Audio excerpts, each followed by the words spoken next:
Good afternoon, everybody. Welcome to USSA Pro Star Series Chasing the Checkers. I'm Brett. It's another cold day here in February, so thankfully it's not a race day for us. And today we're going to sit and chat with another one of the unique personalities in our sport. This is number 39X, Mr. Justin Peterson. How are you, Justin? Excellent. Staying warm. Yeah, it's nice to be indoors on a day like today. Yeah. Went a little trail riding last night. Got a little cold once the sun went down, but we're indoors today. Yep, it is winter after all. So you're a relatively new face to the Pro Champ division here at USSA. Tell us a little bit about your racing history, your hometown, some of those things so people get to know you just a little bit better. Well, I'm from Campbellsport, Wisconsin, about 2.5 hours away from Wausau. Not too far away from any of the races. Ironwood would be about the furthest race for us. I think that's 4 hours away, roughly. And I started off kitty cat racing. I think 4 or 5. I did that for a couple of years, and then the 120s came out right about the time we stopped racing. Mm-hmm. And then in 2012, we started racing F500s, and I did that until 17. And then 18, I started racing a Pro Light, and then, the last year and a half, I guess, I, moved up into the champ world and carrying on from there. Yeah, that's the champ world's a whole different world, it seems like. Over your racing career, what's the favorite sled you've ever driven? I don't know. It's a hard one to say. The sled I'm running now is a Hool chassis. It's definitely different.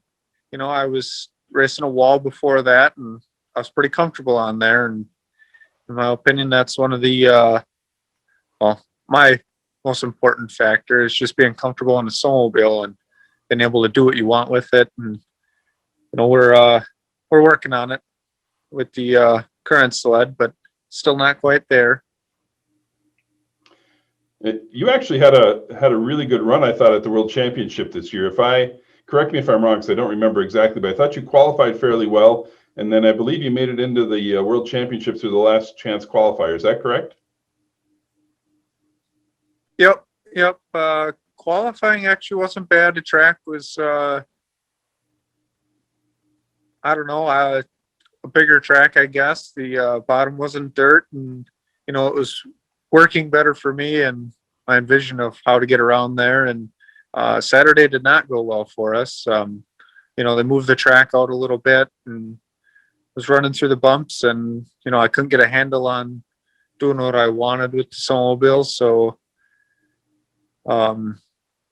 Saturday didn't go well. Sunday, the LCQ, they dropped the track back down and gave some more options, even though there was some dirt down there, and tried some different things. And we made the big show, and then we lost carbide early. I ran down through the dirt way too early once, and it was a wrecker from there. It wasn't much steering left.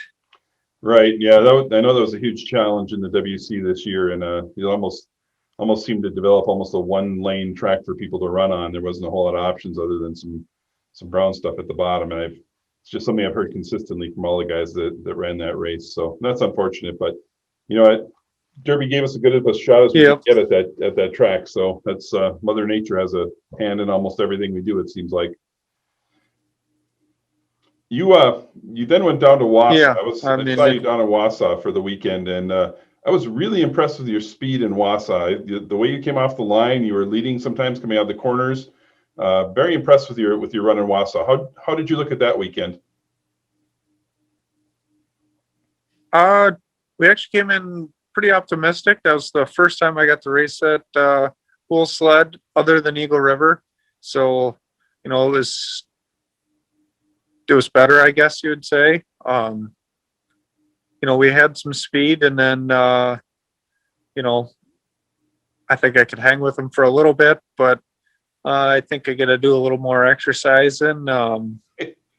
15 laps got to me in a hurry, so it was kind of weird. We did a lot more than that the weekend before, but the sled was hooked.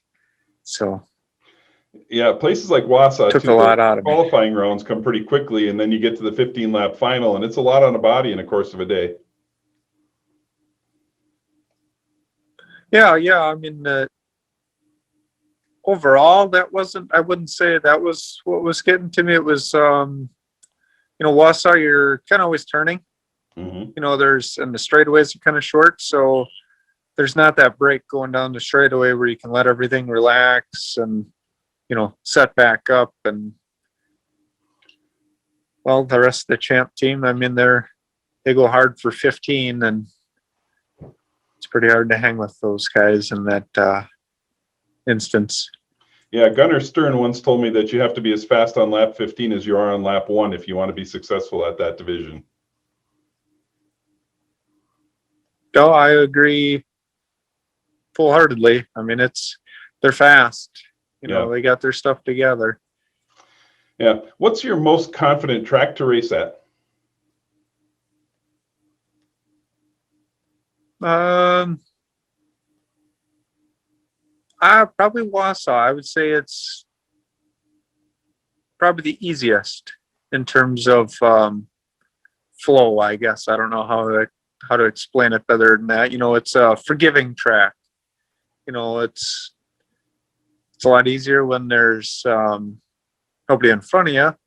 If you get to pick your line kind of thing, and everything works out, and it's harder to get around somebody there. I used to really like Eagle River, and changing sleds, and we don't have the current sled set up the same way we had the wall chassis, so it's not as easy as it once was. Sure. Will you be at Eagle River this coming weekend? Yep. Tried some things, made some different changes to the snowmobile to try to get it a lot more comfortable, so we can give the guys a run for their money. Yeah, I think you have that potential. I really do. Who helps you out in the trailer on a typical race weekend? Well, it's my dad, my uncle. It's a family thing, and then we actually have Perry. He's not in our trailer all the time, or he stops by if we're struggling with something, or needs some advice, I guess, on which direction we think we should go, and not really sure. So he's a big help. Sure. Yeah. One of the things that I found out about you recently is that one of your interests is building pipes for snowmobile racing. Tell us a little bit about that. Yeah, so 2 years ago, I think it was, maybe 3, the guy that actually, so the sled that I was racing was the engine package was done by Perry, and he's about a 45-minute to an hour drive from me. He was looking for somebody to start helping him weld pipes. Guy had doing it, had too much going on. He couldn't really get around to do it anymore. So I'm a welder for a living job. So I kind of picked that up, and then, I really enjoy doing it. It's kind of fun to help out the sport. I built a lot of junior pipes between the 380s and the 550s, and then a couple sets of vintage pipes. And in the champ world, I guess most everything that I built is between either my sled or Perry, which would be the Aaron's race team, Tyler Schmidt and Dylan? Dylan, the Greek. Mm-hmm. Yep. Yeah, good. That's a great endeavor. It's those are the types of people we need to keep this sport going long term. So it takes a lot to make a race sled go around the track for a whole season. Tell us about your sponsors and how much you appreciate them and what they do for you. All right, yeah. So we get this year we get some help from Skidoo. Climb Clothing again this year. They supply us with all the gear, and Studway was new this year. They actually been really great to work with. I mean, super helpful, and they're actually you can call them anytime, and they help you out. Meyer Yamaha, anything we ever need from him, give him a call, and he helps us out. Lot off Septic, they're local around here, so and then we have Premier Signs did our graphics for the sled, and I think that's everybody on there. And then I guess Power by Perry, that would be the Sure. Yeah, the sled over my sure, shoulders is obviously you and Wasa, and that's quite a wrap on that hood. Yeah, I thought it turned out quite well. I gave him a couple ideas I had, and he ran with it. Yeah, looks great. Let's do some fun things. If during driver introductions there were walkout songs, what would your song be? True. I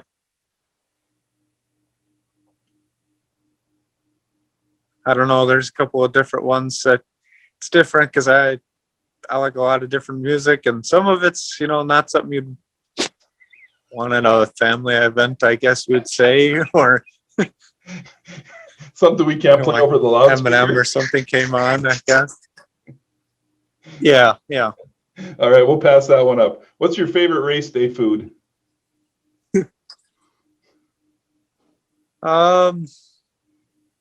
Anything light, stuff that sits well in the stomach.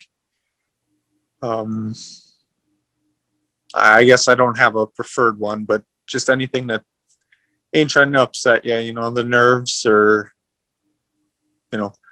race day nerves, I guess. Sure. Try to keep stuff light. If you could grab somebody else's champ sled for 2 test laps, whose would you take?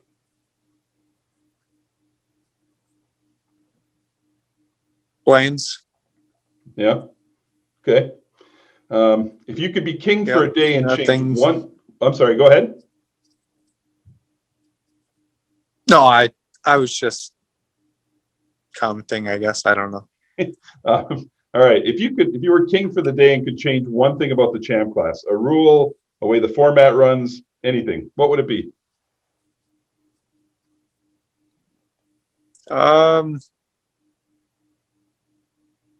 I wouldn't change it. I hope it stays exactly the way it is. That everybody wants to make new rules to better fit somebody, and I'd rather it just stay the way it is, and you have something to build towards, and we're not always changing it. Change isn't always for the best. In some instances it might be, but I think the champ class is set up quite well right now. Okay, that's really good insight, and I tend to agree with you that change is usually motivated by one person's individual desire for things to get better for them. So that's a good point. Final fun question. Yeah, everybody wants. Yeah. When you're on the starting line, what are you thinking before the flag gets pulled? Don't jump. Keep it off the belt, and wait on the flag. Rico's new this year, so it's taken a little bit to, I watch him quite a bit to see his tendencies and what he's doing with the flag and what to look for, what he's doing out there. So, I've gotten, in the beginning, I got whacked, I think twice, maybe even 3 times at Eagle River, and that was getting the best of me there. Yeah, it's some people don't really understand how important a flagman is to the sport and how much they get watched. It's almost like playing poker with people where you watch for tendencies and eye contact and movement and that type of stuff. Yep. absolutely. Yeah. Well, it's been great catching up with you, Justin. I really enjoyed seeing you in Wausau and talking to you a little bit there, and look forward to meeting you again at the track here this coming weekend at Eagle River. Before I let you go, though, the big question everybody wants to know is it's Reese's Peanut Butter Cup or Snickers? Definitely Reese's. Nice. I'm See? not a big fan of the peanuts and the Snickers, so. See, you and I can be friends now. All right, Justin. Thanks a bunch. Good luck this season. Yep. Stay safe. We'll see you in a little bit. Yep, thank you.